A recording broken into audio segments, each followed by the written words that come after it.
All right, it is 6 p.m. West Africa time, 7 p.m. Central Africa time, which is my time zone. So, good evening or good afternoon, as the case may be, or good morning, wherever it is that you're listening from. Thank you very much for joining our Twitter space this evening. My name is Fola Folayon, and I am the Communications and Partnerships Manager at the Center for Collaborative Investigative Journalism, CCIJ. We're doing this Twitter space, or we're having this conversation in partnership with the Global Investigative Journalism Network, GIJN, and we should begin to have the folks from GIJN join the space very shortly. Thank you so much for coming in early. We appreciate it. And we want to start this immediately so that we do not waste anyone's time. We did say we were starting at 7 p.m. or 6 p.m. as the case may be. So we will be starting immediately. All right, GIGN is here. So let me receive the requests from GIGN and we can go right ahead. All right, I'm going to make you co-host, Benon, so that you're able to... Okay, this is GIJN Afrique. Okay, so this is GIJN Afrique. We're still expecting GIJN Africa to join us. So a little introduction. If you are new here, CCIJ is an international non-profit newsroom. We produce cross-border investigative journalism that is rooted in collaboration and accountability. We work with journalists across the globe to spotlight underreported stories, especially from the global south. Stories that challenge power, stories that push for a systemic change. This conversation is part of our commitment to defend press freedom and, most importantly, support investigative journalists working under increasing pressure. If you look around now all over the world, journalism is under siege, from the criminalization of reporting to digital surveillance, state-sponsored disinformation. Authoritarian regimes are tightening their grip, and journalists are increasingly finding it difficult or finding themselves in the crosshairs. So this evening, we're going to be joined by a panel of journalists that have, bravely stood on the front lines and have been working very hard in this space. We have Haruna Mohammed, who is a Nigerian, an editor and co-founder of the Wiki Times in Nigeria. Haruna is also a very valued member of CCIJ. And Janet Hurd is also here from the Daily Maverick in South Africa. Janet, please pardon me if I'm getting your bio wrong. I'm sure you can correct me. Benon Oluka is the Africa editor at the Global Investigative Journalism Network. He's based in Uganda. And then we have Maxime Domegni. Maxime, please pardon me if I'm getting your pronunciation wrong. He's the Francophone Africa Regional Editor at the GIJN. Anton Haber, who was originally scheduled to be with us, unfortunately cannot make it tonight because of some health concerns. So, but we thank you. Thank you very much for joining. Thank you. And please engage as much as possible. This is an open mic space, so please, if you have something to say, just use the emoji. There's an emoji sign. If you look at your screen, you can raise your hand. And okay, Benon is here, so I'm going to be adding Benon as co-host now. Benon, please check. I just sent you a co-host invite. So thank you very much. Share, engage, share with your timeline, and let everyone know that this space is happening. So let's begin. I'm going to start with asking our panelists to do a little bit of introduction, just in case I got it wrong. So I'll start with Haruna, and then we can go to Jane, we can go to Benon, we can go to Maxine. So please feel free, go ahead. Haruna, you're up. Thank you, Fola. Thank you. I appreciate. So once again, my name is Haruna Mohammed Salisu. I am the founder and publisher of Wiki Times. Fola, I am not the co-founder. I am the founder. Thank you so I'm much. sorry. Yeah. I am the founder, and Ajibola is a co-founder. Yeah. So, very briefly, I am a Nigerian journalist. I have done a couple of investigative stories, but more importantly, I am raising a team in Nigeria that is doing hard-hitting journalism in news desert areas of northern Nigeria. And for anybody who is conversant with northern Nigeria, you know that northern Nigeria is a huge geography, and sometimes you rarely find reporters of national dailies focus on local issues, particularly doing accountability journalism, hard-hitting stories that holds power to account. So basically, Wikitimes is set up to address that gap, and we've had a couple of backlashes, a couple of consequences as a result of that. So, but yeah, I will speak to that when it's my turn to make my own contributions. But thank you, Fola. Thank you to all of you guys at the CCIG. Thank you, Haruna. Thank you. Janet, please go ahead.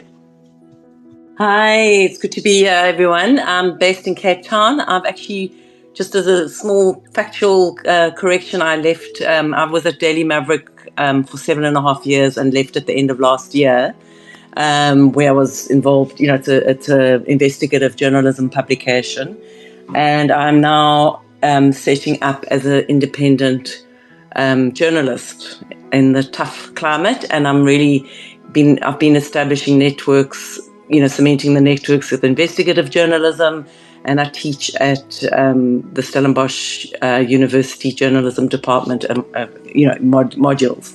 So yeah, that's what I'm doing now, and I'm a writer and an editor and a trainer. It's good to be here. Thank you. Thank you so much, Janet. I appreciate that. Benon, are you here? Yes, I am. Can you hear me? Yes, please go ahead with your introduction. Okay, great. My name is Benon Oluka. I'm based in Kampala, Uganda. I work with the Global Investigative Journalism Network for the last 5 years and counting. And this is a timely conversation for us. As you know, with investigative journalists, we're often at the forefront of the challenges that face journalists because of the kind of work we do. And I'm glad to be here and to have this conversation with everyone who is here, and looking forward to it. Thank you so much. Maxime?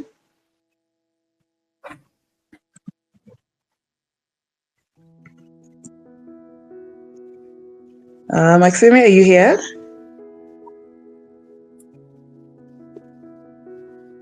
Okay, maybe not. It's fine. Let's get around to the conversation, and when he joins us, I'm sure that he would introduce himself. So, Haruna did say that because it's a Friday and the time zones are a little bit awkward, Haruna would not be able to stay for the entire length of the conversation.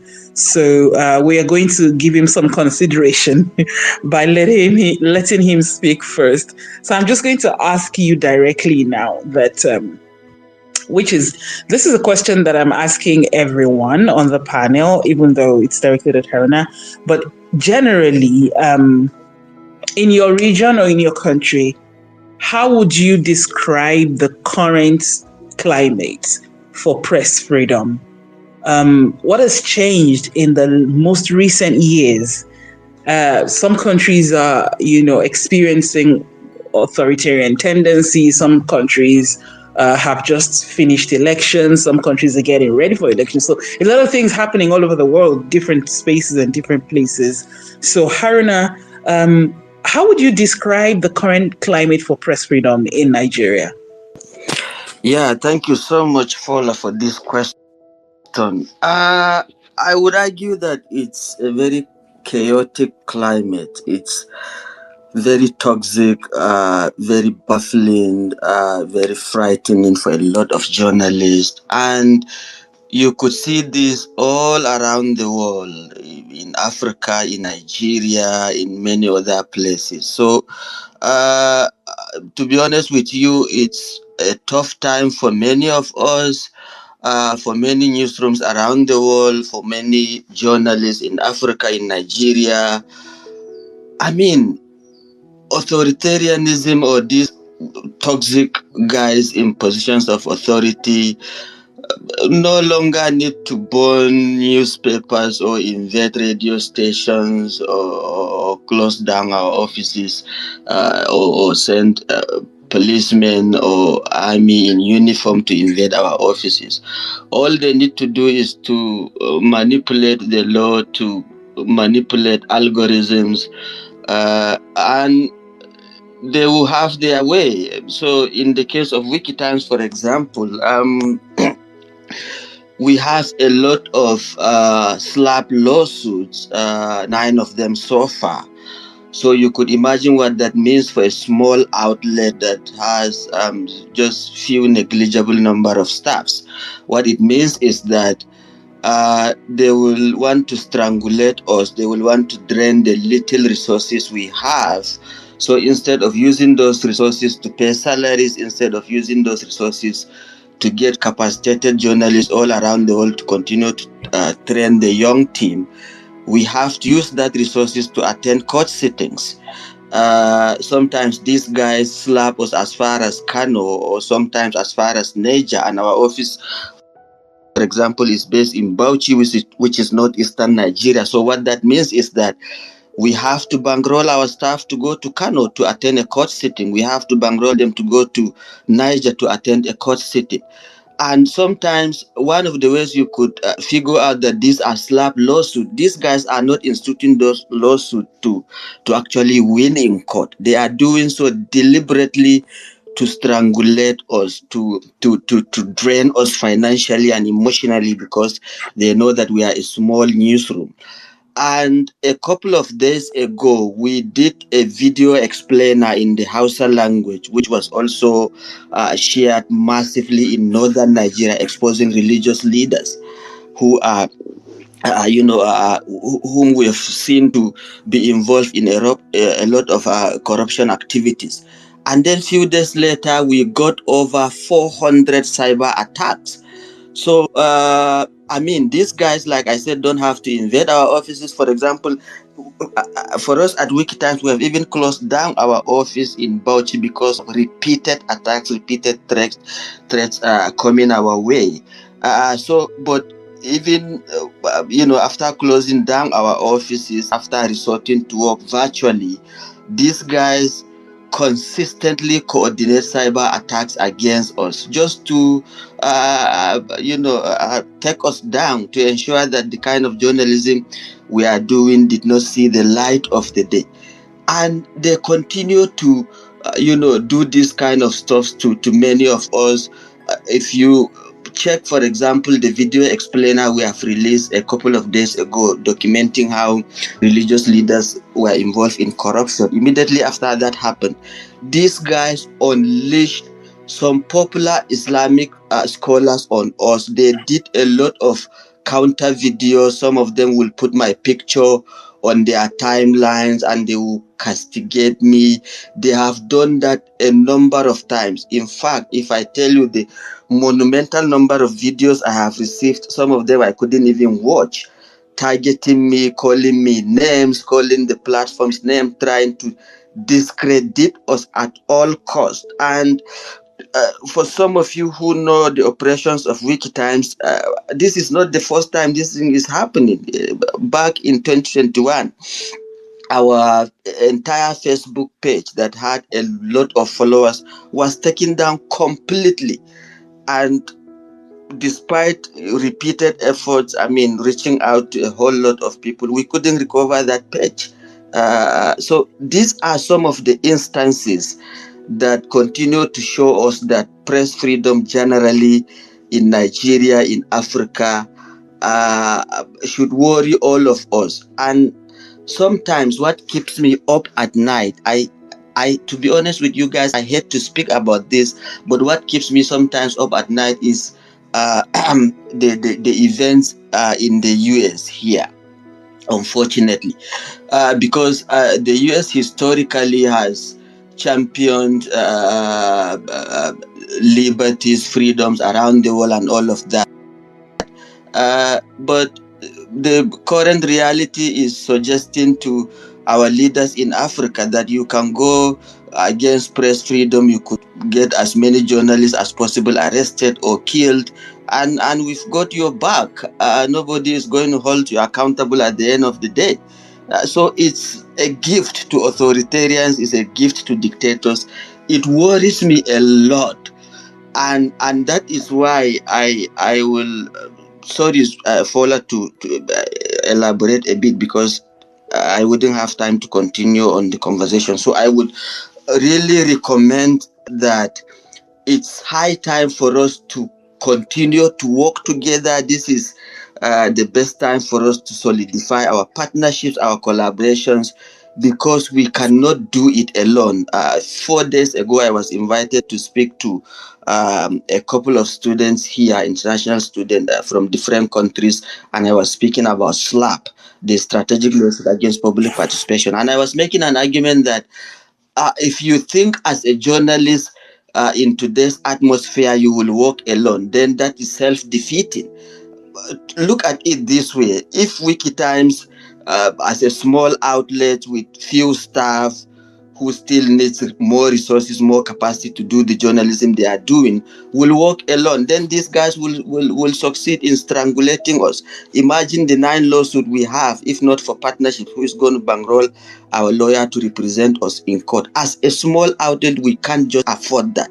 So that is why we have to collaborate. And one of the very many benefits of collaborations for us as an outlet is ensuring our most critical asset. I gave this example the other day when I was talking to students. And I mentioned particularly our partnerships with Forbidden Stories. So, for example, Forbidden Stories has what they call the Safe Box Network, and we've used that platform to secure our assets, even right from the field. Whenever we are collecting evidences, we send them to the Safe Box Network. In the event these guys get hold on us and prevent us from doing our stories, we know that a bigger collaborative outfit, even outside the shores of Nigeria, is going to step in and do the investigation, even when we are prevented from completing that story as an outlet. So in a way, that also sent a very strong signal to these guys that even if we succeed in getting these guys arrested or jailed, another platform elsewhere is in the know of what they are doing and is going to step it up. And that is why even the kind of partnerships we have with organizations like the CCIJ has done a lot for us in terms of advocacy, in terms of speaking on our behalf whenever we get into trouble and all of that. So I am making a point that collaborations, partnerships is important. This is the right time for us to solidify those kind of partnerships, because it will really help in fortifying the journalism we do, because we are all convinced that the only way, or one of the ways, to have a decent society that is responsive, that is able to recognize the rights of people to have decent livelihood, is through the frontiers of journalism. And now journalism is heavily under attack. The censorship is all over the space. Authoritarianism is hitting hard on us. So the only way, or one of the ways we can fight against that, is to, strengthen our partnerships, our collaborations, and then that will really help us to solidify what we do as journalists, as organizations in this space. Thank you so much, Fola. Thank you, Haruna. Thank you very much for putting all your thoughts together. I know that you do have some other commitments, so I'm not going to waste your time at all. Thank you for that contribution. Now, you have clearly laid out, your experiences working in journalism in northern Nigeria and what the situation on the ground looks like in the country generally for press freedom. I'm going to shift to East Africa. Benon, you're in Uganda, but I'm asking you, not just for Uganda, but for Kenya. I mean, we recently saw what happened with the BBC documentary that was released recently, and all that has been happening in the region concerning journalists. What's your take? What's the landscape there looking like? Okay, thank you. Now, I It's a very difficult situation at the moment in East Africa. I think you wouldn't go to any country in the region and find an environment that is conducive for doing journalism, let alone investigative journalism. I just want to first of all paint a more general picture before I come to the East African situation. Today GIJN published a story on the 2025 Reporters Without Borders Press Freedom Index, where they said the global press freedom at the moment is at an unprecedented and critical low. The report says they describe a marked deterioration in press freedom around the world, with journalists and media facing difficult economic conditions and journalists operating in an increasingly hostile environment.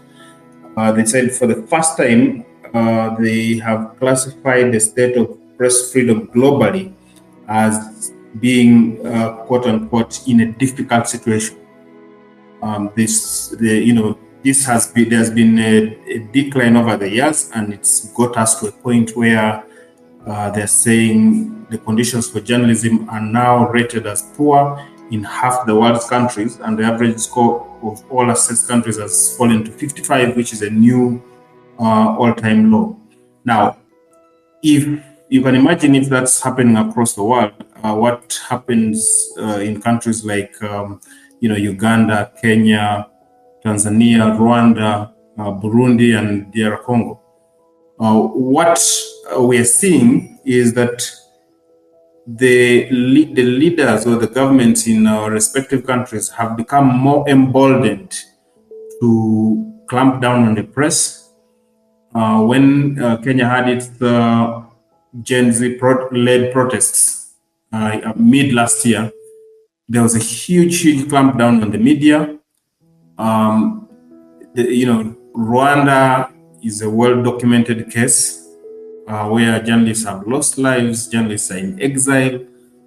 Tanzania is equally, it's sort of the more democratic of all the countries, but its record on press freedom is also deteriorating quite a bit.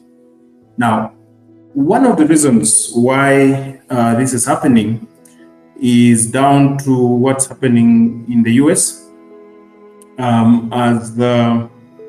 As mentioned earlier by Mohammed, he said, that the US was sort of a flag bearer for upholding freedoms of the press. But ever since the US started its own clampdown on the press, with this constant description of journalism or news as fake news, and denying journalists a chance to cover certain events, including at the White House, it has emboldened leaders in other nations like ours to begin to do more of clamping down on the press, because they know that those who would call them to order are doing the same things. So they are doing this with increased impunity. They are doing it, and it's not just freedom of the press that is suffering, but also just generally, democratic expression is being constrained in many of our countries. We have an experience just last night in Uganda where the son of the president, who is the head of the armed forces, was live tweeting the torture of an opposition activist, and the same son of the president summoned journalists or owners of media houses and executives and said they were going to undergo a quasi-military stroke political training, apparently to reorient them, their coverage of issues, basically to favor the government. So, and of course, we've had journalists who have been beaten, journalists who are not able to practice anymore because of the kind of injuries that were inflicted on them.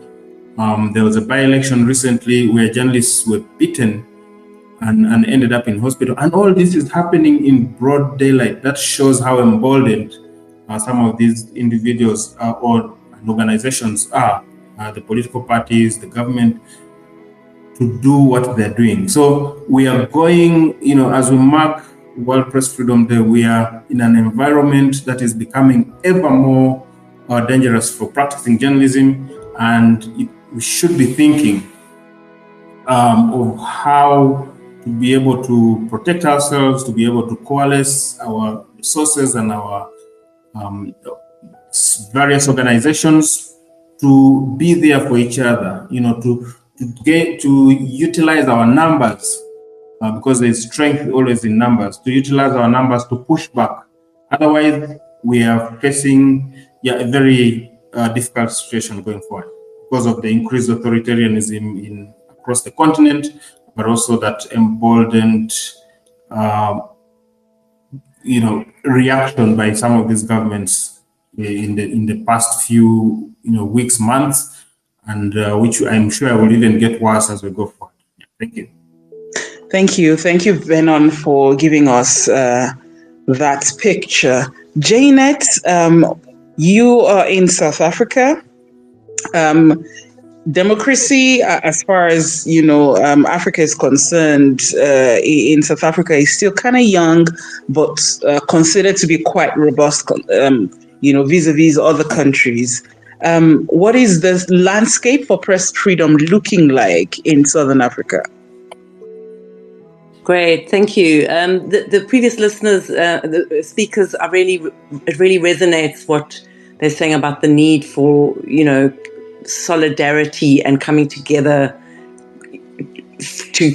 for journalism at this time. I really think that is one of the core take-homes so far.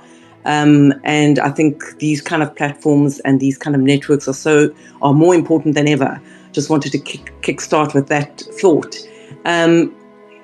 South Africa, we've 31 years of freedom. We've just celebrated actually our 31 years now on the 27th of April, and it coincides now tomorrow with World Press Freedom Day. So we are fortunate, I suppose, in many ways, to have a free press enshrined in the Constitution, and it was a long fought struggle, and there's a strong sort of culture and commitment to press freedom in the country. So we don't have the same level of state surveillance and state manipulation, I think, as a lot of other countries. Not to say that we are not at risk ever, because we obviously always are. Our risks and our threats in South Africa are a lot to do with, I think the point being made that everyone has been affected now by authoritarianism globally, and we are just all affected, completely, all of us. I don't think anyone can escape from that. But Haruna described the situation of the media as chaotic, and I think that is true probably everywhere, including South Africa. The risks in South Africa are more about financial and access. In terms of if we have a free press, yes, we have a free press, but access and dominance of urban reporting is very prevalent. And there's a lot of it's to do a lot of the time with cost cutting at the major media houses and the entry of smaller outlets who really struggle to provide the infrastructure necessary for really good reporting, especially investigative journalism. So investigative journalism costs money, costs resources, takes time.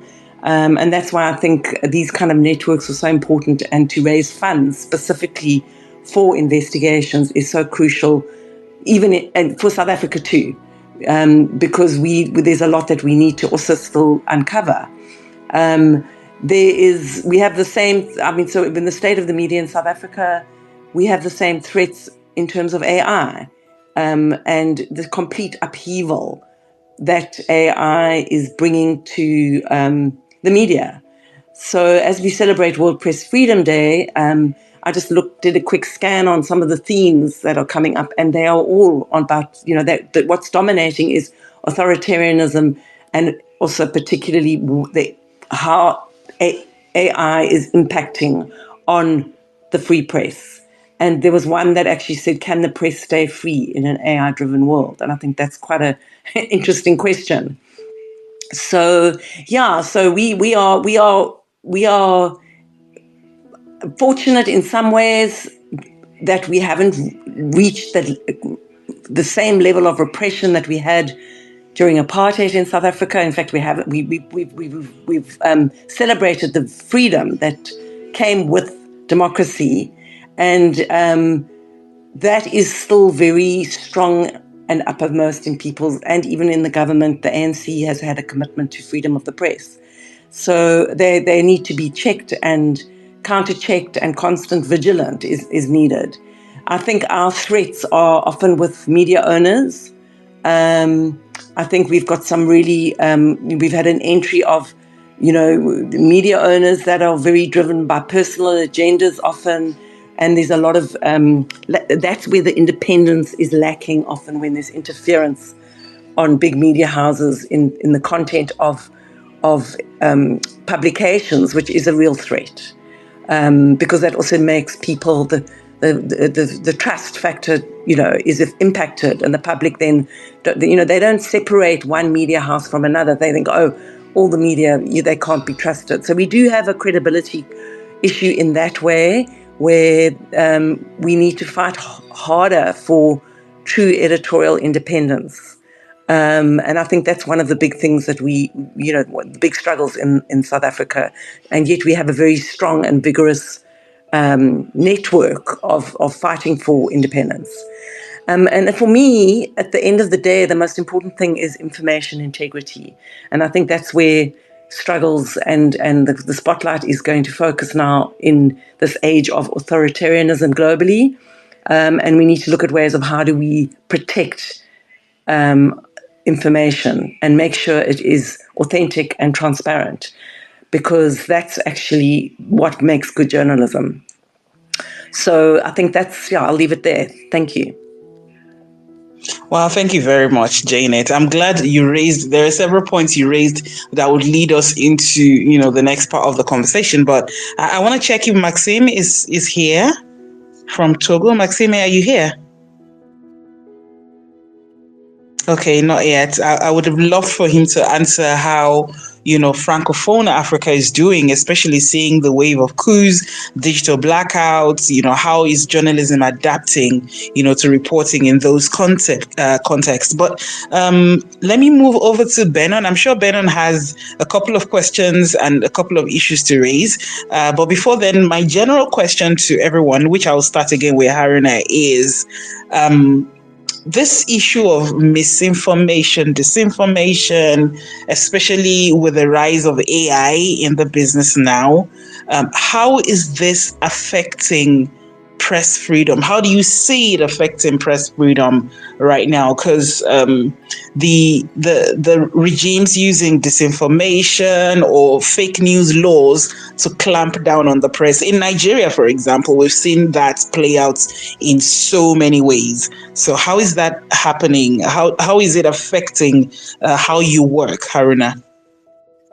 Yeah, I think it's an interesting question, and coincidentally, a couple of weeks ago, we published an article with the London School of Economics arguing about the decision of Meta to cut, fact-checking services in Africa, detailing how that is going to impact, the information ecosystem generally in Africa. And hopefully on the 28th of May, we will have another conversation with a London think tank on the same subject.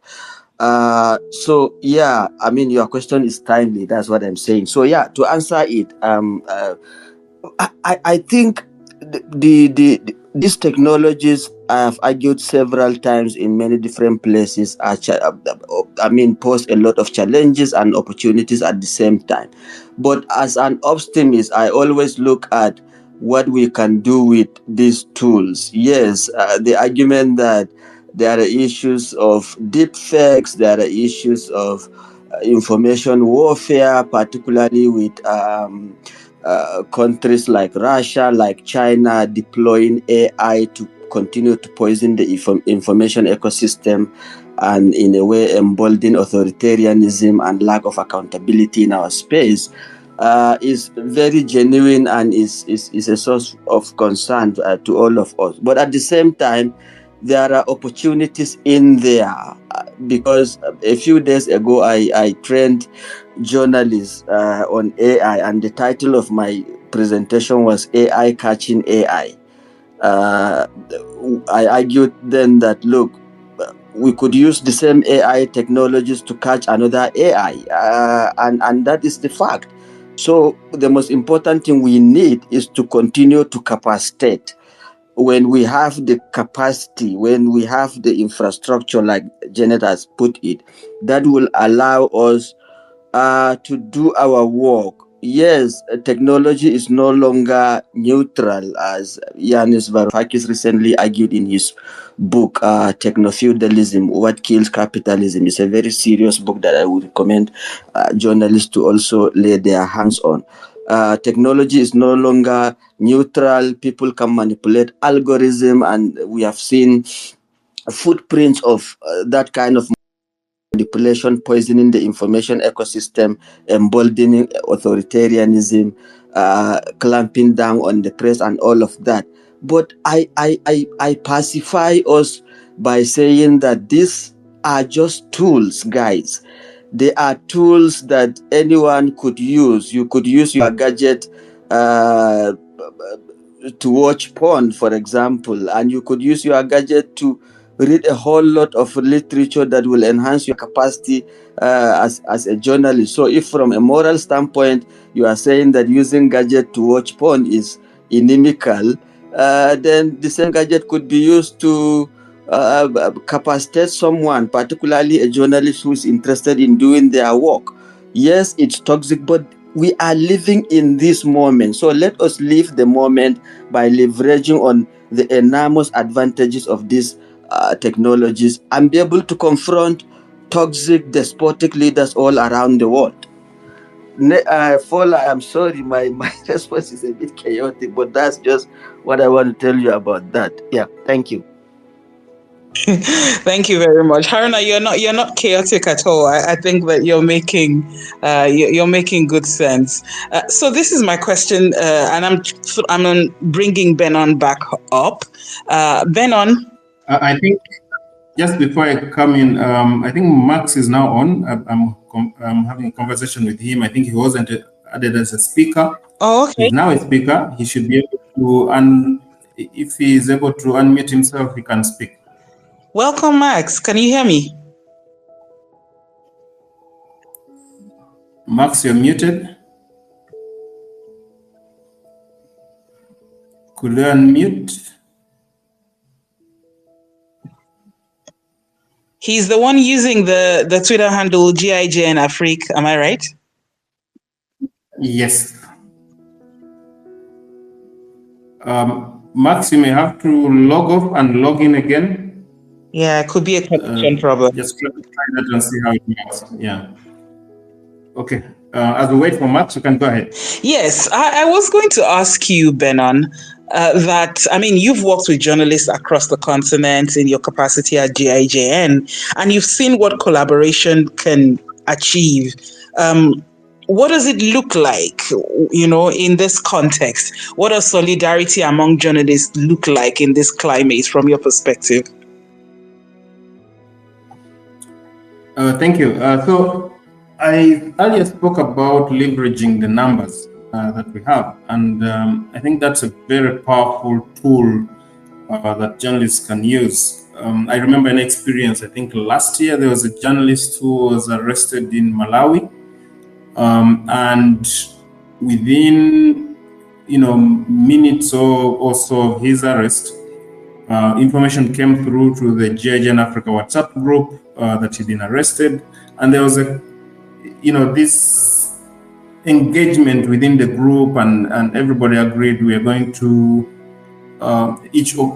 everybody who owns a a news outlet or a non-profit media outlet would write a story talking about the arrest of this journalist. And there were, I think there could have been more than a dozen stories that went out there that day.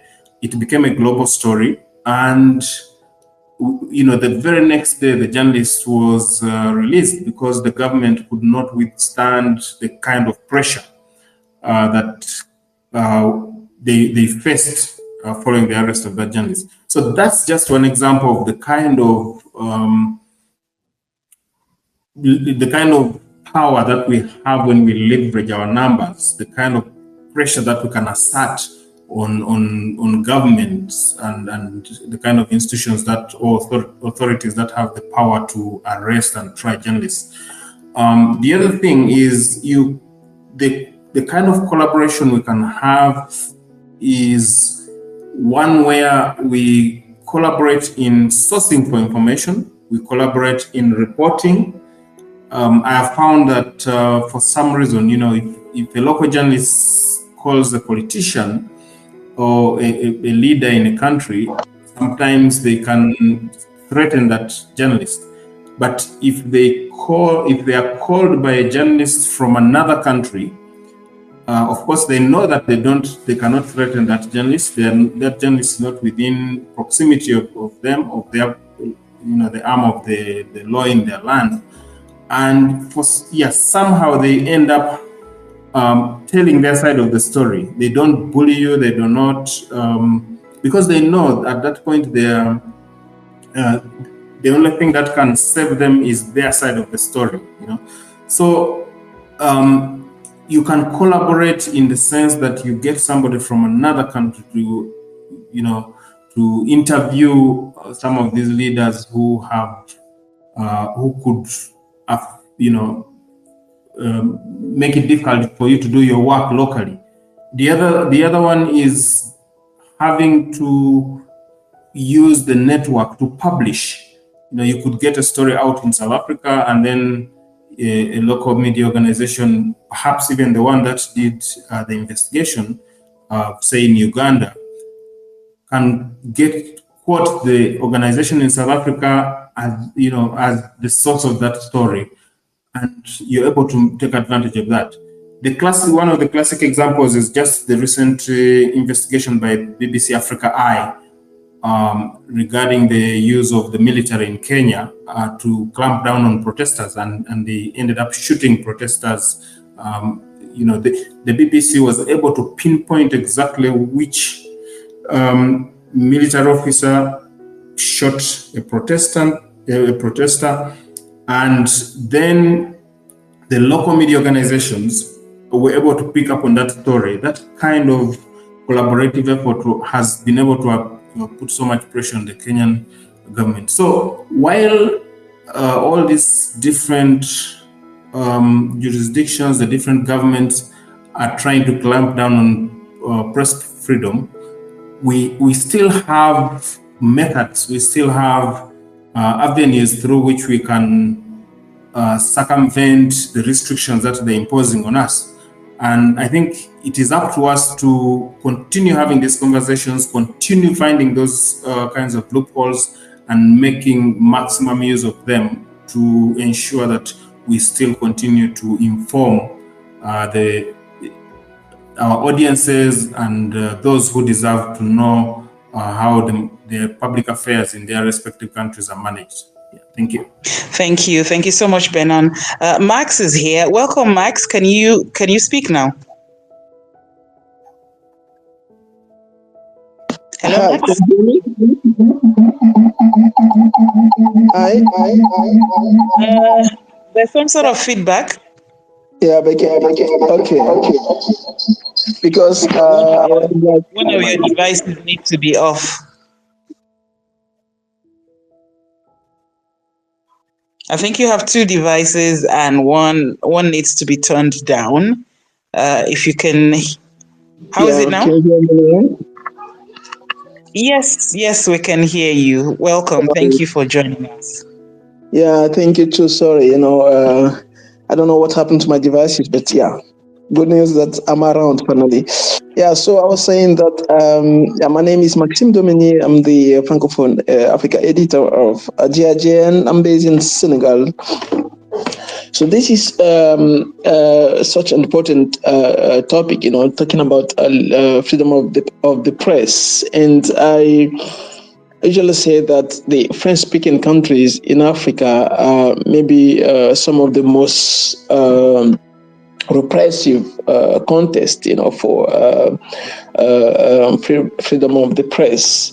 But what is worrying, what is concerning, is that in recent years we've seen some of the flagship, the countries known for their their record of defending, protecting the freedom of the press. Some of those countries now the West, which means that those are the indicator of how the situation is evolving in the region. As we are speaking now, nearly 350 media outlets, nearly 400 media outlets in a single country are currently under threat of being shut down by the government. We can just play, and I can just ask you to guess, what is that country? Maybe one or two person can just try and give me the name of the country. Just guess, where is that happening currently? One clue is that it's in French-speaking Africa, so Francophone Africa. So it's in Senegal. Senegal is known for being one of the stable and flagship of freedom, democracy, rule of law. But yes, it's happening currently. Quite number of media are under threat. So just imagine that if that is happening in a country like in Senegal, and if the situation is now quite catastrophic in a country like in Burkina Faso used to be one of the countries in West Africa, in the whole Francophone Africa, where freedom of the press is one of the most prominent. But now, as we're speaking now, many journalists from Burkina Faso are either they are in exile outside of the country, or many of them, including some friends, are now currently have been arrested and sent to war zone, as a journalist, because the situation is now quite repressive. So it is really bad, and that's why I completely join the previous speakers that we need now more than ever, solidarity, active solidarity between journalists and between the freedom of the press defenders on the continent. As Benon said, if one of us is arrested and then we let him, or we just we just complain between ourselves and then pass to another thing, another one will be arrested. But if we set a kind of a very active, dynamic chain of solidarity, across the continent, and then we use that power to hold accountable those who are going after journalists, I think we can stop something. Because if you don't do anything, the situation will get worse and worse. It's already really bad, catastrophic. But if you don't do anything, it will get worse. And then we need active, and we need real action, to come in to be able to stop at least the progression, of how the situation is getting worse. So those are my first comment that I would like to add. And sorry for the technical issue in the beginning. Thank you. Thank you so much, Maxime, for joining us and sharing your thoughts. So I am going to say that the mic is open, the floor is open. So I'm going to throw out a question that I think every one of us can contribute to and discuss. And if you do want to say something, you are very free to do that. Just, send a speaker request. I will add you as a speaker.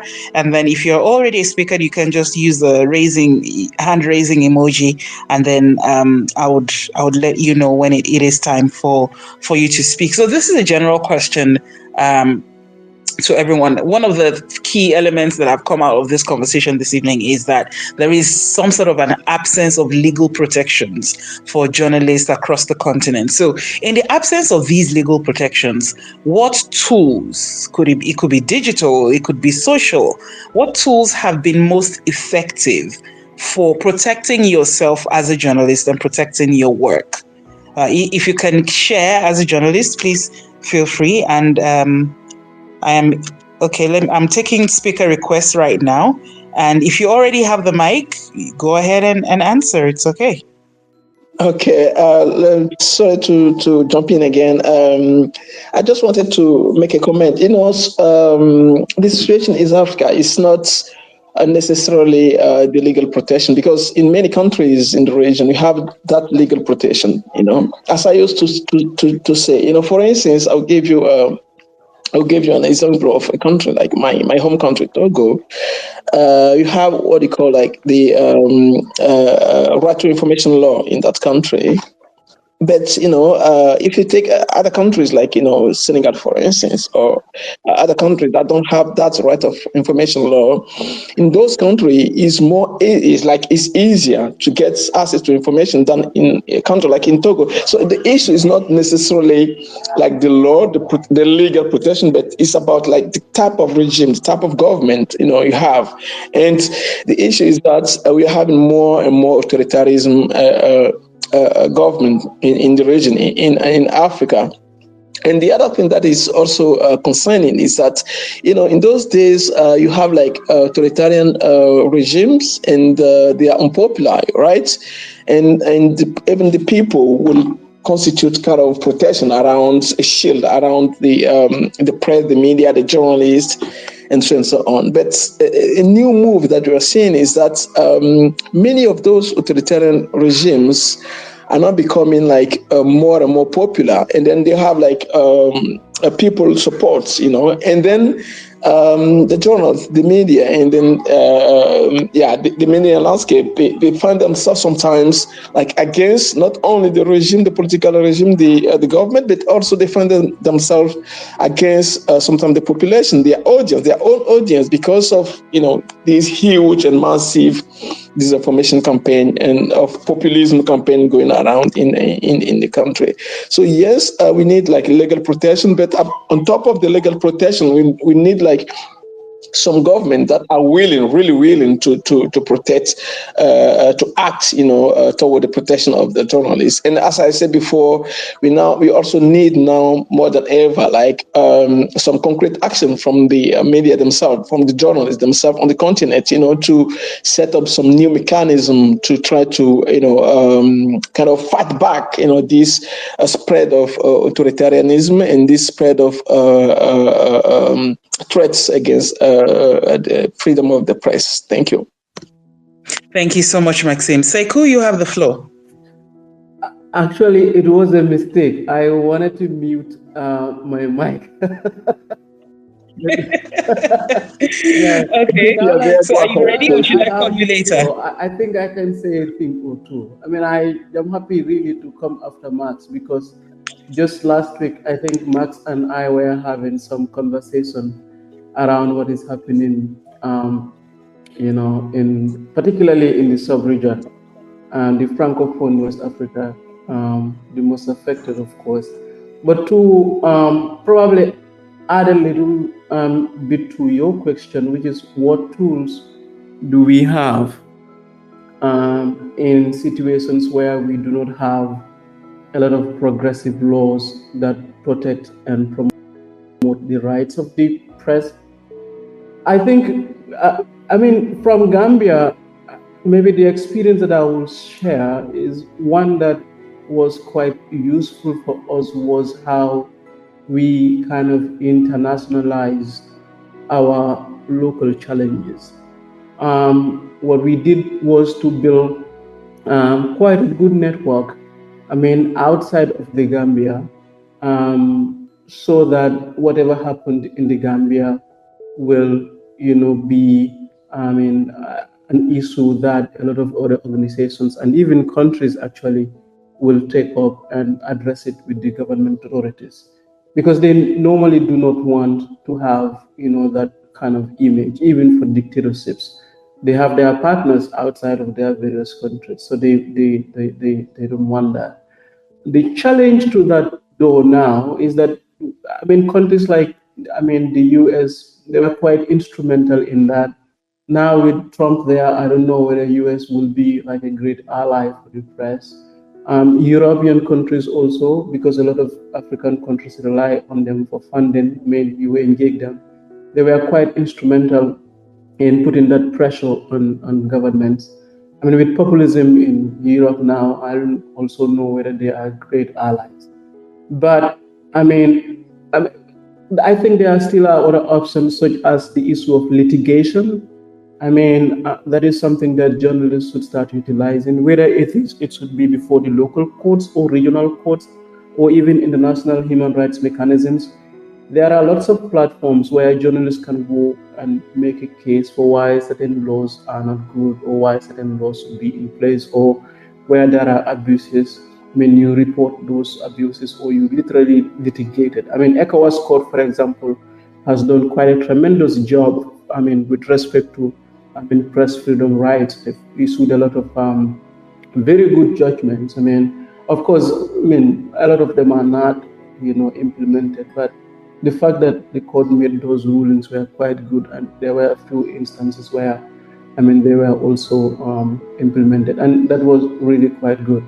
But yeah, but like Mark said, I think beyond the issue of authoritarianism, we are also faced with, populism in this region, and they are not fundamentally different the way they see the press. I mean, Senegal is such an example.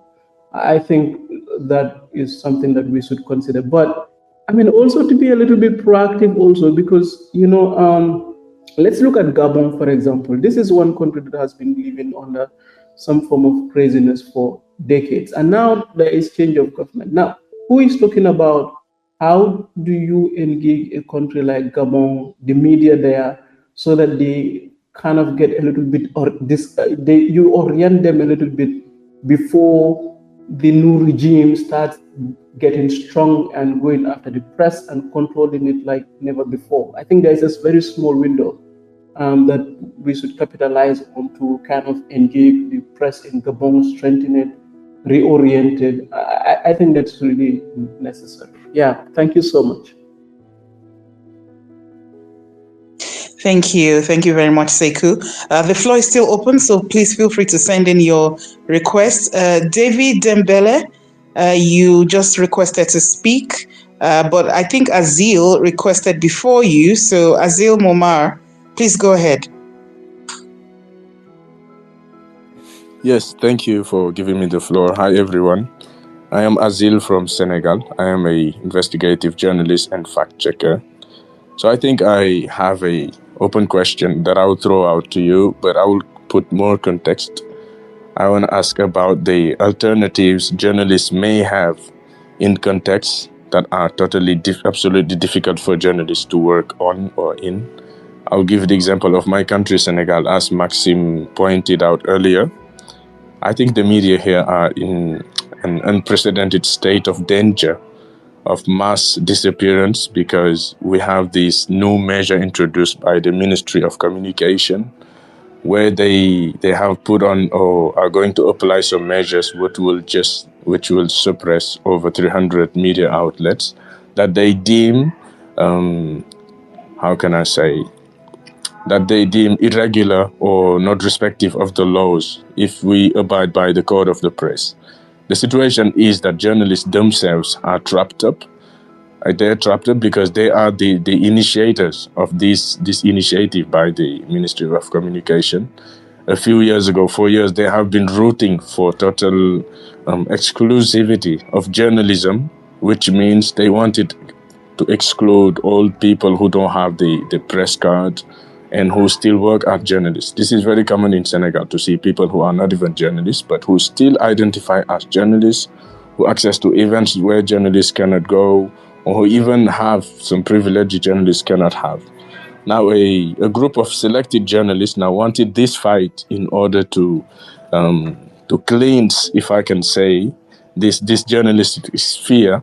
But it turns out that the Code of the Press, which they have been working on for decades before it was finally adopted, in the meantime, by the time they were discussing it was outdated, because our Code of the Press, when you open and read it, you will see inside articles that are totally repressive and absolutely aggressive, that are totally against the international standards of freedom of the press. These are articles that will say journalists can be jailed in case they don't respect some of the measures abiding by the code of the press. Now that these media, over 300 in Senegal, including one of the first fully participatory independent media in Senegal called La Maison des Reporters, whose coordinator is here listening, Musangom. Maybe later you can hear from him because I think his feedback will be very interesting. Now, such a precious media has been deemed irregular or not respective of the code of the press. So it means at any time they can go and seize either the owner or the coordinator of this media house, who is Musagom. And this is one of the media that are free, doing independent journalism, which produces award-winning investigations every year. So this media can at any time be shut down.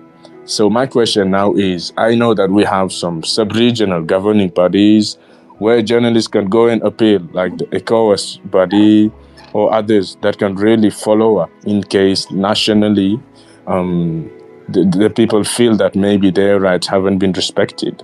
Now, I want to hear from you to know about the other alternatives journalists may have. Usually, I know that appeals to ECOWAS, governing body or tribunals, take years, take a long time. In the meantime, it's very easy for authorities to go and, in the twinkling of an eye, just shut down a media, which maybe can endanger the journalist, because even among the measures that can be applied is that the journalist can be jailed and will eventually receive financial fine. So I want to hear the alternatives that we may have beyond the ECOWAS body. Thank you. Thank you very much, Azil. That's a very, very important question to raise. And feel free, if you have an answer, anyone, Benon, you can speak. Maxime, Janet, Dembele, David just went off. I think his connection is a little bit faulty, but then when he comes back, he can always join the conversation. So, Hedwig, I'm just going to call the name I can pronounce. Hedwig, please forgive me for mispronouncing your name, but you can go ahead. You have the floor now. And if you do have an answer to Azil's question, please go ahead and request for the mic. Thank you so much. Thank you so much for letting me speak. Looking at the atmosphere in Uganda, we are expecting the elections 2026, and that means it's not even scary for the people out of Uganda, but for us journalists it's worse, because we have seen journalists battered physically and taken to hospital for covering politics. And it's not just journalists that cover politics or elections, it's entirely all journalists. So for us, it's a time of being worried of how is it going to be, what do we need to do. So I think we need to have more capacity building for journalists. Let's have more trainings on safety for journalists, especially during the times of covering elections and all these other things that happen in the country. But being specific to journalists being able to protect themselves in such a time. I mean, it could be media houses providing like emergency alerts or panic buttons to help the journalists be able to come out of danger, or like alert their media houses, and not the media houses getting to know about their journalists being in the dungeon from the citizen reporting. Someone has seen you and you're being battered by police, and then, so if we could have media houses really take care of journalists in that time, I mean, provide all these necessities so that journalists are protected, but also for us having legal aid and being protected. Like, you are sure that in case of anything, there's a law that will protect you. I know we have some laws that protect journalists, but I don't know if it's just our country, Uganda, but these laws seem not to work. But if we could have either these laws revised and some things like physical assault against journalists are put in the law, and I mean, they're made to look like things that are not supposed to happen to anyone. And also, if we could have, legal aid that is like media houses pay for this and it's available for any journalist, I think it would be easier for us to work, even when we know that the situation may not be as bad. But for Uganda right now, it's scary for journalists at this time. Thank you. Scary times indeed. When you were speaking, Irina, the thought that came to my mind about those laws, because this is not a situation that is unique to Uganda. It's a situation that is, you can say that it happens to Nigerian journalists as well. What happens when you get the legal aid? The law is there, but then enforcement of that law, does it happen? Or when there are laws that are designed to repress you, to keep you from doing your job, and sometimes the legal process is extremely long, and the justice system, journalists are essentially almost treated like criminals in some cases, and the justice system is not even in favor of the journalists. What happens then? So these are some of the questions. David Mbele, you have the floor now. Yes, yes. Can you hear me? Yes, we can hear you. Please go ahead. Oh, all right. Thank you. Thank you. I'm David Dembele. I'm an investigative journalist. I'm from Mali. Now based in Accra, and because of the situation in the country and because of the situation I got from my last story. So Maxime highlighted the fact that in West Africa the situation is more wrong. We heard from our colleague from Nigeria, Aruna, who also we are aware that the situation is journalism is in trouble everywhere. But I wanted really to highlight the fact that in the countries who are under military coup, like Guinea, Conakry, Mali, Burkina Faso, and Niger, the situation is more dangerous right now. Maxime highlighted the fact that most of journalists are outside the country. So there is a weight. Some of our colleagues mentioned the solidarity issue. I think kind of talking show can allow us to think about building a strong solidarity channel. Maybe we can start reflect on that issue. I don't know what is the thinking of the panelists about how we can think more about that issue so that our colleagues can, who are outside the country, can also continue to do their job in that difficult situation. Some of organizations like Media Foundation for West Africa, based in Ghana, in Senozo also, which is the large regional network, are doing their best, but we still need to be together to overcome that situation. So I wanted really to hear from the panelists about it. Thank you so much. Thank you, David. Thank you, David. Okay, so panelists, Janet, Benon, Max, anyone? Paula, yes, I can come in. Can I come in at this point? Yes, absolutely. Yeah, thank you. So thank you, David, and for your comment and all the other earlier comments. I think what I can say on this is that there has been an improvement compared to what was there in the past, but we're not moving fast enough.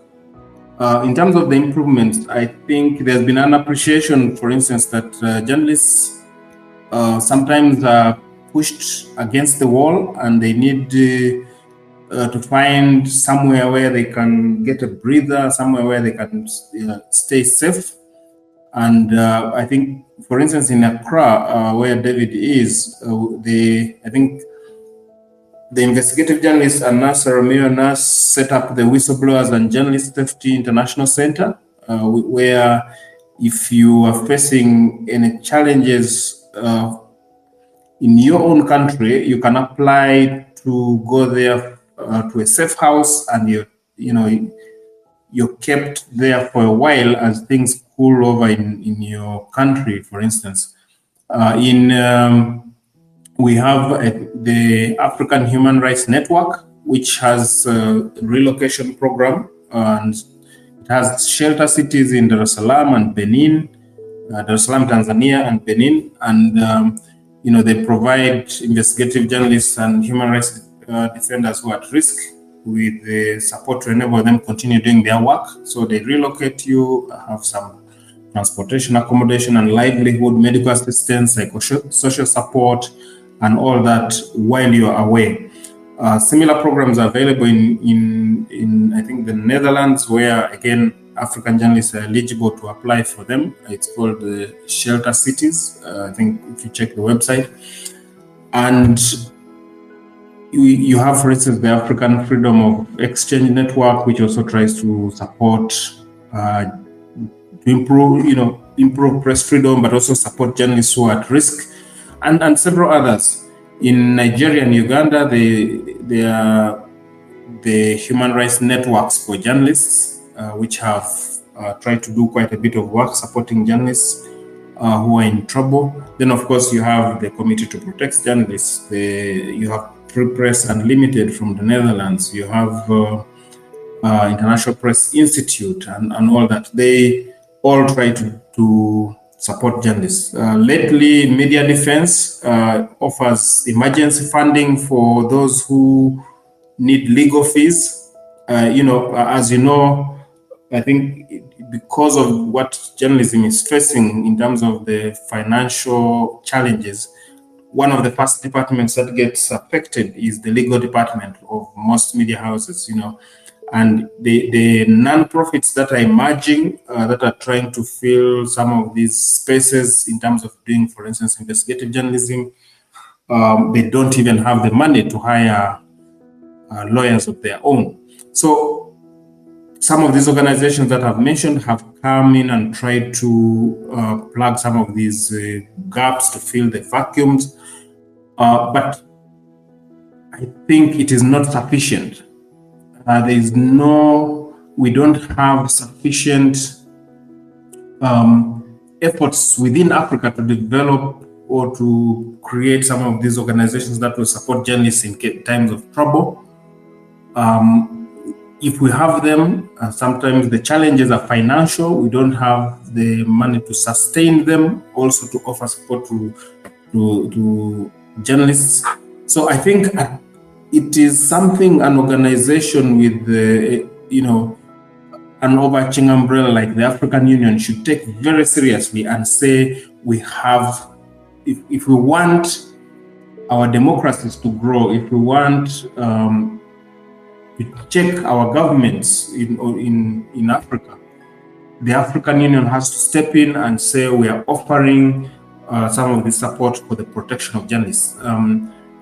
As Irene said, you don't just need to have the laws there. You need to have the kind of support in terms of finances, in terms of protection for these things to happen. The governments need to feel that there's a protection of journalists that is coming, for instance, from the African Union, for them to not victimize journalists at any given opportunity. So I think part of the collaborative effort that we should be having as journalists or as journalism organizations should be to put pressure on some of these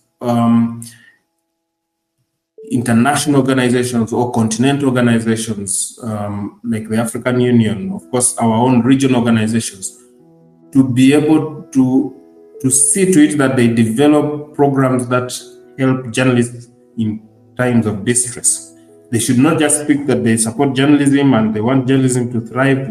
They should be seen to be working towards protecting journalists, so that even when governments try to infringe on the rights of journalists, there are these organizations that we can reach out to and say, hey, look here, this is what's happening, and they can be able to put some pressure on these governments. Yeah, that's something I thought we really need to look into as we move forward in trying to protect our rights as journalists. Thank you. Thank you so much, Benon. And I'm just going to take a round the room question, and then we would wrap up the conversation.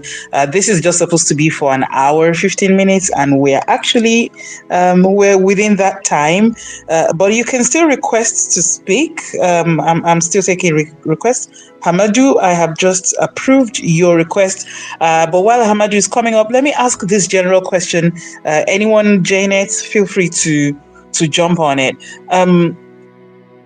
We have someone mentioned populism amongst the African population, and how that people are beginning to even support, some of these authoritarian regimes against journalists. So the question now is, how can we build public trust in journalism, especially in this age when disinformation is very rampant and a lot of authorities are exploiting that distrust that people have in journalists right now to weaken the media's credibility? How do we handle this? How do we build public trust such that it's not just organizations that are protecting journalists now, it is the audience that we are serving also working to protect us?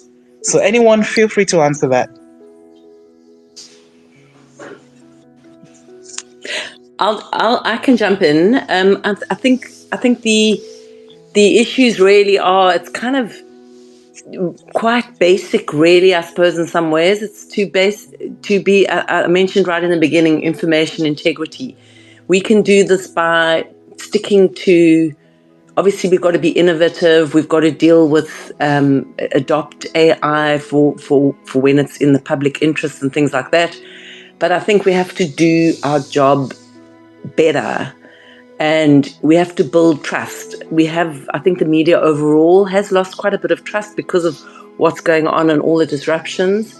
So I think how we can do it is by just basically looking at information integrity, looking at how we can actually be transparent, looking at how we can tell people, when we tell stories, that we show that we have actually done the work. We can actually, that really makes a difference for people to know they've actually done the work. I do think the public are not, they want quick answers and they want, listicles and things like that. But actually the trust comes in solid, good investigative journalism and good reporting. I'm just not sure that as the media, we actually celebrate those types of stories as much as we should or could. So I think telling the story with authenticity is also very important. And I think that can go a long way in actually rebuilding the trust, using, the technology that we need, but also acknowledging and acknowledging when we're using it and saying, this is what we've done, this is how we've done it, explaining to the readers, because I think that we're in an age where people want answers. They want to know the how, and they want to know, how information is gained. So how did you get that story? I think the backstory is often quite actually relevant now, maybe more so than in the past. Now the engagement with our readers is important. Years ago there was a letters page. That's the only way. That's the only way you could get hold of the media and actually, as a member of the public, get noticed and get a response. And I think so that's a massive shift. Now there's nowhere to hide. Journalists have to be accessible and they have to respond. And I think the more we are as authentic as possible and as honest and as transparent as possible will help a long way to doing our jobs and building trust. Thanks. Thank you, Jane. Thank you very much. Hamadu, you have the floor. Yes, good afternoon, everyone. Apologies Welcome. if I repeat things that have been said before I arrived. I joined a bit late. Actually, I wanted to stay and listen, but then I had a couple of issues, and I wanted just to react to those. My name is Amadou Tijansi. I'm a journalist based in Dakar.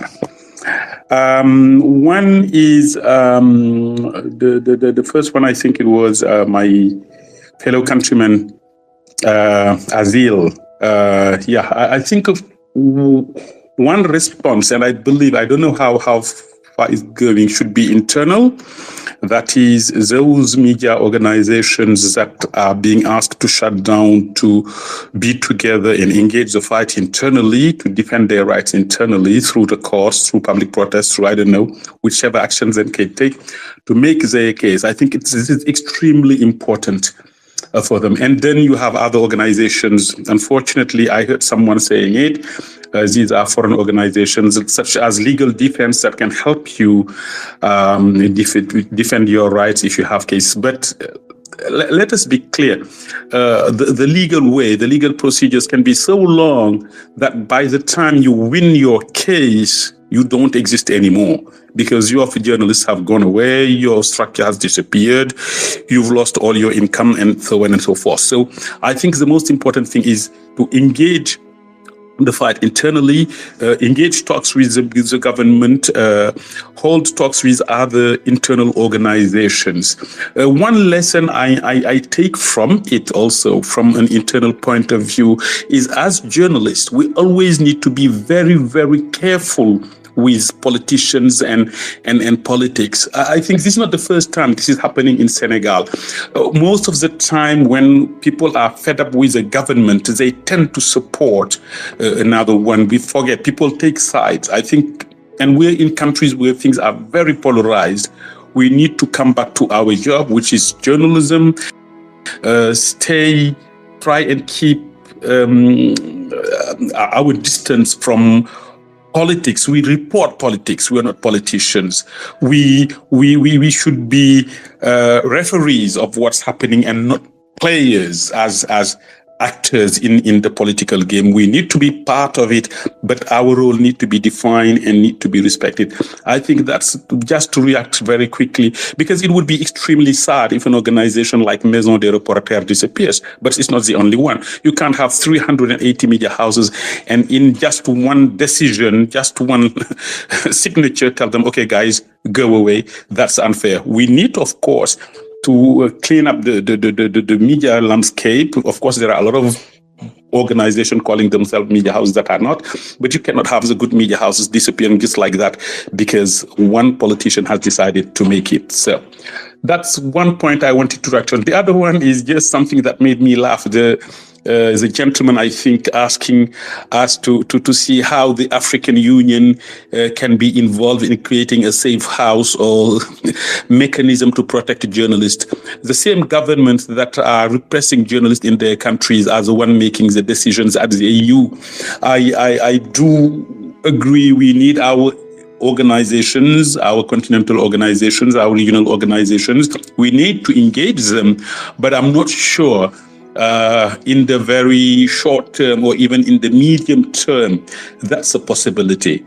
That's the African Union. I'm not seeing it. Knowing the internal realities of that organization, I can't see it in the short term or in the medium term, saying, okay, we're going to create a safe hub somewhere for the Senegalese journalists to have a place to run away if they are in trouble in Senegal, or for the Ghanaian journalists to have a place to run away. You are going to create some diplomatic issues between countries. I'm not sure the AU as it stands and with its current statutes can handle that, which means it is up to the journalist organizations that exist, I don't know, Senozo, Media Foundation for Africa, West Africa, maybe to come together and find ways to create those spaces and those mechanisms.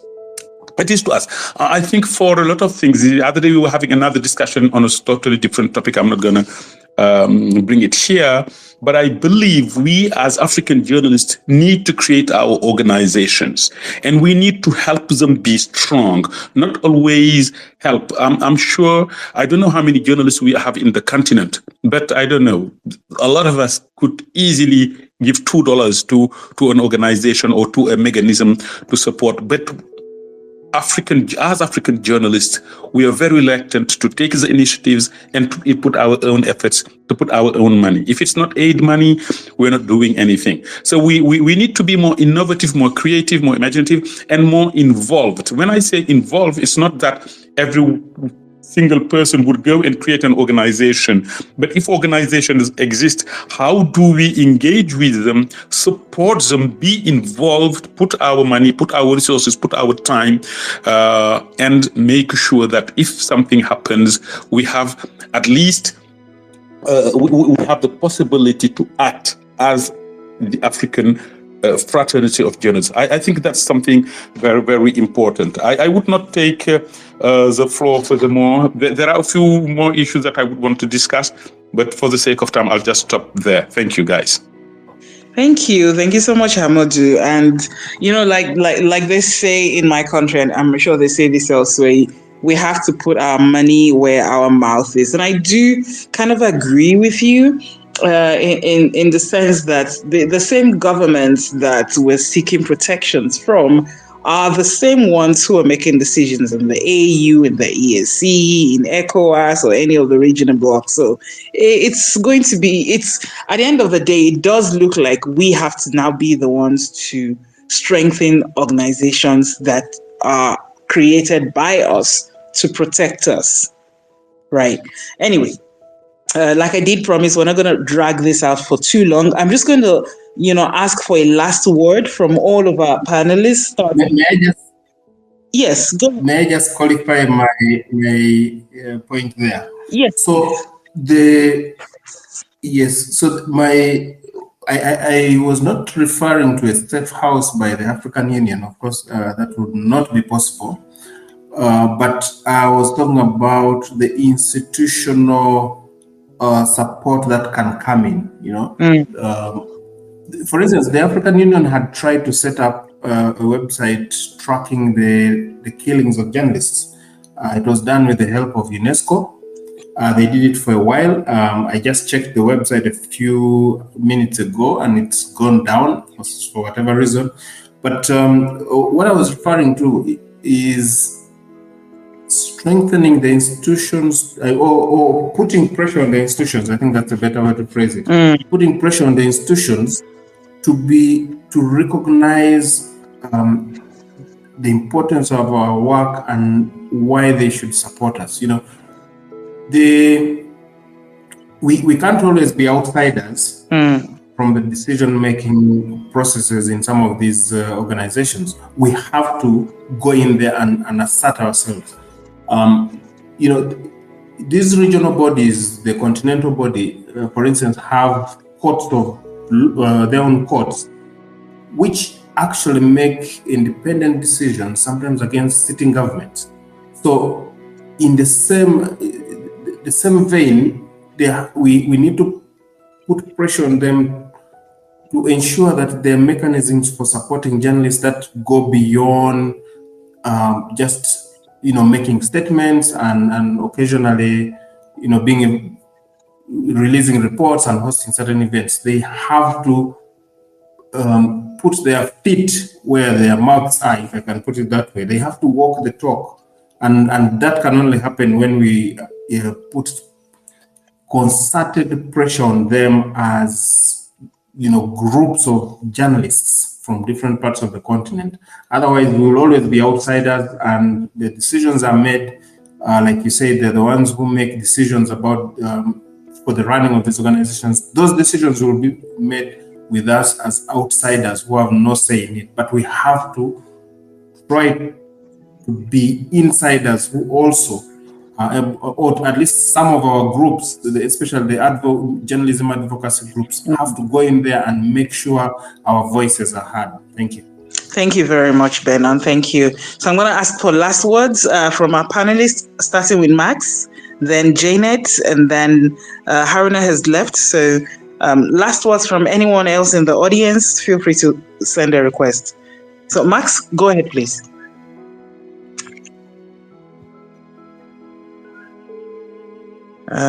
If Max is not there, I'm moving to Janet and then any other person who sent a request in.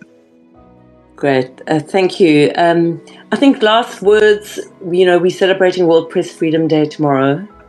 And for me, the issues really are around, this shift in the dominance of AI in all our discussions and how that's going to play out. We have ghost reporters who are like spewing propaganda and influence. We've got counterfeit journalists. It's getting harder and harder to really discern what is truth and what is not. And I do think that it's made our job that much harder. So the work is actually harder than ever before. And I think that's really where we headed globally, not just, it doesn't matter if in Africa or US or wherever. The other thing just to highlight is the threat of what's going on in the US. It has been raised in this discussion, but, the bastion of so-called Western democracy, free speech, freedom of whatever, is actually at a complete turning point. Trump is literally blocking off journalists if he disagrees with them, if they refer to something the Gulf of Mexico instead of Gulf of America. He's controlling who's in the White House. And I do think that chilling effect affects us all. So I think as we, looking at World Press Freedom Day, those are the two things I think right now that are taking center stage. So it just makes everything a lot harder. And just lastly, the solidarity with journalists. It's been touched on need for, legal aid and support and all that kind of thing. That is often the last thing that is given in newsrooms. The mental health issues of journalists, even if they're not being completely targeted, are very real. And I think that would be also my message there, is to just take care of our journalists in the newsroom, because it's very stressful to be reporting right now. Thanks. Thank you so much, Janet. Benon, from GIJN, what's your last word? Especially to journalists right now who are facing real threats and are determined to keep going on and doing their jobs. Yes, I will say very little because I want to cede some of my time to a member of the audience. But very quickly, within the Global Investigative Journalism Network, there are organizations that support journalists who are in situations of distress. And if somebody finds themselves in such a situation, and they should be able to reach out to us. If they can reach out to us, we will try to link them up with a member organization that can support them in any of these situations, digital threats, mental health, things like legal issues, legal support, all these different threats, including, like I said, some of these organizations that offer safe houses for you to go and pull up somewhere if you're really at risk, physically at risk. So if you have any kind of challenge in that way, do reach out. We can see how to support you through our member groups that specialize in that. Other than that, I would like to cede some of my time to a member of the audience for any last words they have. All right, thank you very much. So we have some time to take one member of the audience for a last word. And okay, no one has requested to speak. So I just want to say, I'm surprised nobody has taken up my generous offer. Nobody has taken your generous gift, Benon. Yeah, well, thank you very much, everyone. The conversation this evening has really made it clear. I mean, I should also say, we're having the Global Investigative Journalism Conference. Oh yeah. Later this year, November 20th to 24th, and there will be a lot of conversations about issues of journalist safety. And I think, as far as I know, there will be individuals and organizations that are going to be introducing some new tools for journalism safety and security. So if you haven't yet registered for that conference, please look out and do register. and we will be happy to have you there, and there will be a lot to learn. Thank you. Yes, please register for GIJN. We would love to. It's a very great conference to not just learn new things, but to network as well. So please do that. Thank you very much, everyone. I mean, CCIJ, we believe very much in, the power of collaboration. We believe that when we work together across borders, we become harder to silence, and our investigations, of course, get stronger. Our stories go further, and we further multiply our impact. So this Press Freedom Day, from us, I would say that let's remember that this is not just a principle; it's a lifeline, and we would do all that we can to make sure that our voices get heard, and nobody, if one journalist is repressed, we are all repressed. Thank you once again. Thank you, GIJN. For collaborating with us on this conversation. It's been an honor. We've really, really enjoyed this conversation. Thank you, Benon Oluka, for making it happen. Thank you, Maxine. Thank you, Janet. Thank you so much for agreeing to be a panelist. We say thanks in absentia to Haruna Mohammed from Wikitimes. I'm also thanking all the members of Wikitimes who are on this platform, and all our colleagues from Human Angle. We see you. Thank you very much. Our colleagues from Senegal, our colleagues from Uganda, from Kenya, from Sudan. Thank you so much for joining this conversation. This has been CCIJ. Please give us a follow. If you're not following us already, please give us a follow. We are always here. We don't always organize Twitter Spaces every month, but we do have what we call our professional development sessions. They are workshops that we do every month. So if you follow us on our socials, you'll definitely get an update when that is happening. So I'm going to let you all go now. Have a very pleasant evening, and thank you very much.